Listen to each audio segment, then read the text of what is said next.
Fresh Arts International presents Fresh Talk, conversations about creativity in the 21st century. I'm Kathy Bird, Fresh Art producer, and today I'm speaking with Tara Gentile, a creative business coach based in Pennsylvania. Keisha Bruce, our Fresh Prescription contributor, introduced me to Tara and her website, and I found it a virtual space just bursting with energy and advice, which all of us can appreciate in the middle of the night when trying to figure out what we're doing, that we have somebody that we can go and see has energy that we know that we need to keep going. So Tara's own discoveries and her passion for helping other creatives excel professionally has led her to establish a professional platform of her own that includes individual and group coaching and free downloadable guides. I've downloaded 2 in the last 24 hours, and online courses. All of this is geared to support those of us struggling to build a sustainable lifestyle. And Tara challenges the assumptions we have about how we balance work and life, and whether or not we all need to be sustainable or we need to starve in order to be a true artist. And she also thinks about what true personal success means. And she shares my own belief that it's time to redefine how we relate to the economy, i.e. money, in the 21st century and well after that. So my first question for you, Tara, is how do you define your own relationship with money? So the way I define my own relationship to money is that money is a tool. When you step into actually feeling like you can create money for yourself or create wealth and create income for yourself, you really start to be able to see money as a tool. It's something that you can use. It's something that you can pick up whenever you need it. You can put it down when you don't need it.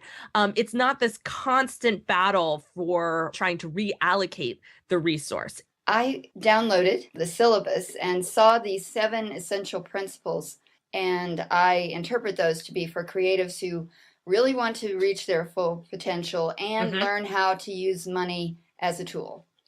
The first one on the list I noticed is you will be more interested in what you don't know than what you do. You can think that you're suited for this type of position, but in actuality, there is a whole world of possibility open to you if you're willing to say, I'm going to be blissfully ignorant and I'm going to go my own way. I'm going to do my own thing. And I'm not saying that entrepreneurship is necessarily the right thing for everyone. I think there's a lot of opportunity for bringing in money, bringing in income that doesn't look like a traditional job market search. But I think it's really important that in today's market, you not enter into that us versus them paradigm. When you do that, all you can see are your flaws. And I want people to think of their flaws really as opportunities. We have to be looking at ways to invest in ourselves. And investment does not necessarily mean money.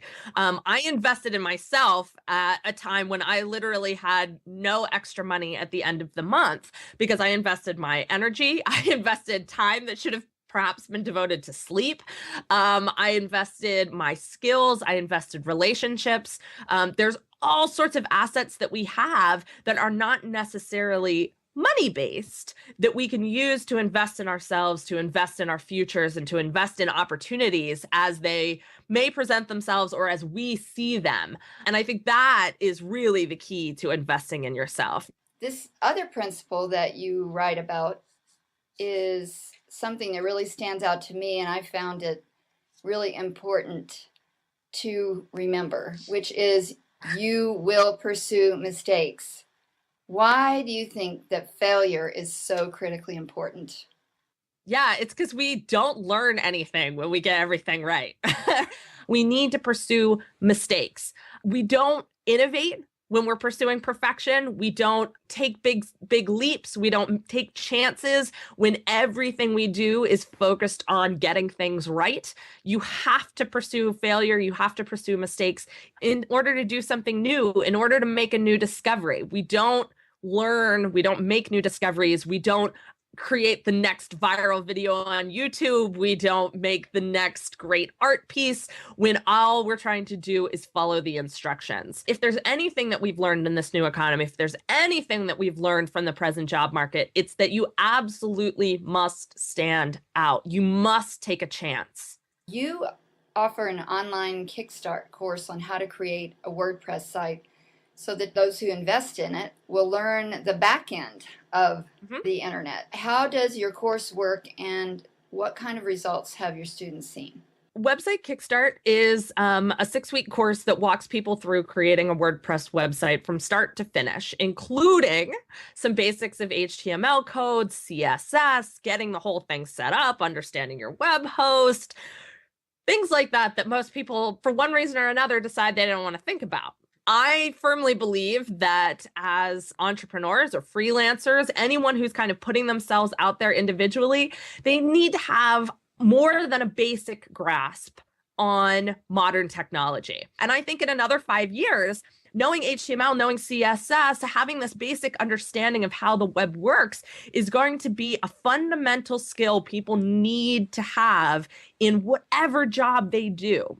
But the course also asks people to really think of themselves differently. So we dissect each little part. We do deal a lot with content creation. What does it mean to write an effective about page? What does it mean to have FAQs on your website? What does it really mean to have a website in general?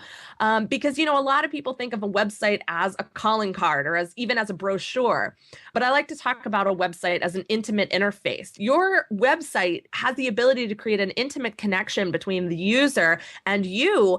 That's a really important part of the course, understanding how to best represent yourself through the website that you have. Understanding that while competition is vast, while the marketplace is vast, you can stand out on your own when you know how to talk about yourself. We cover all of that in Website Kickstart.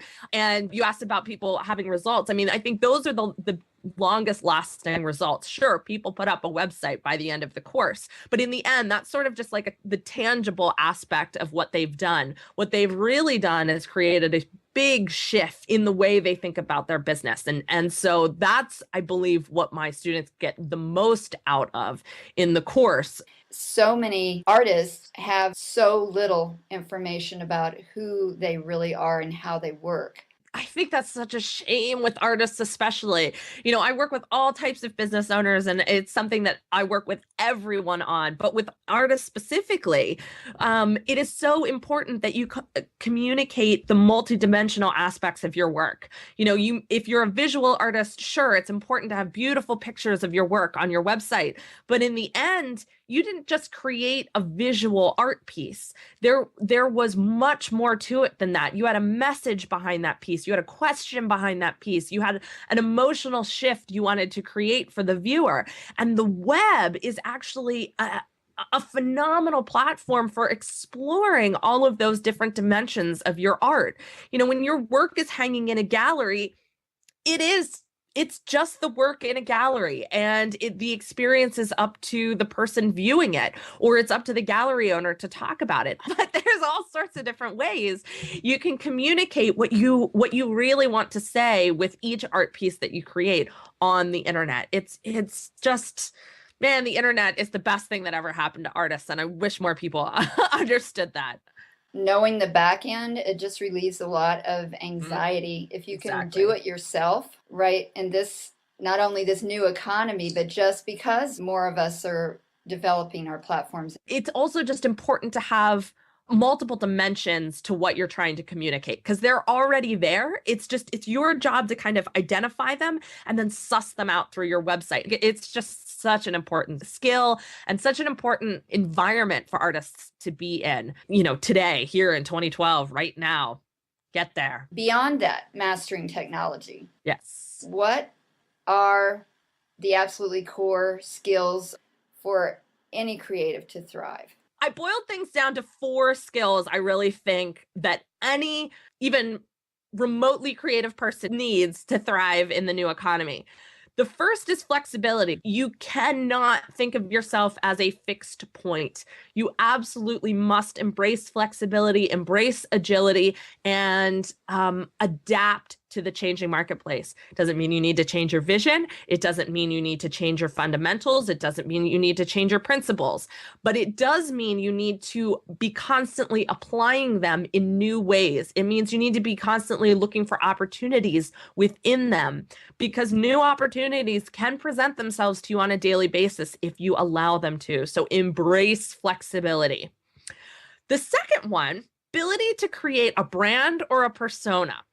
Even if you are going for a job, you have got to be able to craft an image for yourself that tells a story, that relates your skills, that gives people an idea of what it's like to work with you or to just enter into your world. You don't need to make yourself a caricature, but you should think of yourself as a character. You are a character in your own story. You're the character in your own story. So fill that character out, and don't make people wait to find out more about you. How can you craft an image that allows people to get a good idea of who you are right, in the first couple minutes they meet you or they come across you online? The third characteristic, or the third skill, which really ties into the second one, is creative communication, storytelling. You've got to be able to talk about yourself. You got to be able to write about yourself. You've got to be able to tell stories, whether it's visually or verbally. You have to be able to relate your sense of why, your purpose. Why is it that you're doing what you're doing? What's your vision for what you're doing? That all comes down to creative communication. It's not the artist statement that you learned to write back in art school. There are so many better ways to communicate nowadays. Learn them, love them, invent new ones, reinvent the old ones. You have so many opportunities. There is no right or wrong way to do it. There's just the pursuit of ever more clear creative communication and storytelling. And then fourthly, effective relationship building. Everything that gets done in today's economy is because of relationships. And I think this is a pretty timeless principle, but we see it ever so much more today. And you have access to relationship building now more than you ever did. Social media is a perfect platform for this, but networking events at local universities, networking events at local galleries, just gallery openings to begin with, all opportunities for relationship building. Every single day, you should have a goal of strengthening relationships, of finding new ones, of creating a more powerful network for yourself. When you can do that, you really have the world at your fingertips, because everybody knows somebody else, right? So having that network, having solid relationships with people who can help you achieve your goals and who you can help achieve their goals is one of the most important things that you can do for yourself. And I do notice that you also believe, based on what you're saying, the social media, the here and now, the personal contact, even more important than whatever you can build from that on the web, is having real life relationships with these people that support you and can help you grow.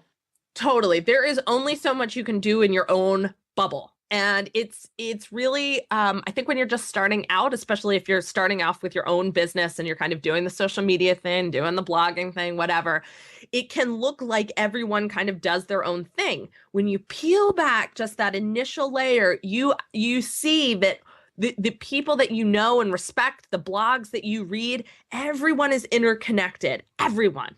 And until you can insert yourself in an effective way into that web, you're not going to get very far. You're not going to find very much traction. And it does go beyond those kind of superficial digital relationships. It's the personal relationships that end up being the most effective for me.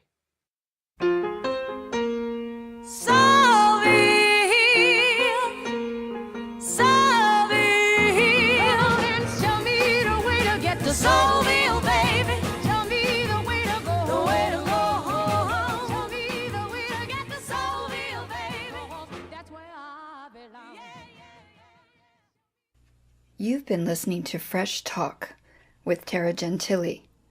Read more about Tara and hear other podcasts in this series on freshartinternational.com.